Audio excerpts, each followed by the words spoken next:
like I was telling y'all on the other video we shot, plastic to metal surfaces don't mix. We got Jason Aldean over there. Watch out if some sleeves come off, you're in trouble. All right, so what else we got going on this guy? They've been told they've had an oil leak several times. I guess no one's really looked at it very well. The valve cover gasket's been leaking. Since the valve cover gasket's getting written up, coils are gonna have to come out. Went ahead and wrote it up for spark plugs because Absolutely. for its 100K, which is spark plugs.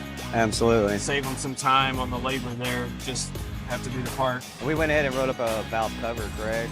Or are you gonna do gasket? Yeah, because this is that one that isn't it the J-shaped one? Yep. That's the one you need to replace because it's so thin in the middle.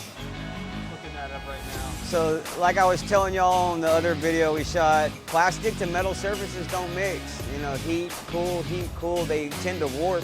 And this motor specifically has a really big problem with warping the valve cover. So when you try to do the gasket, you can put a gasket, it's gonna seal, it'll leave the shop. A couple weeks or months later it comes back and we're gonna leak and it's because the valve cover's warped.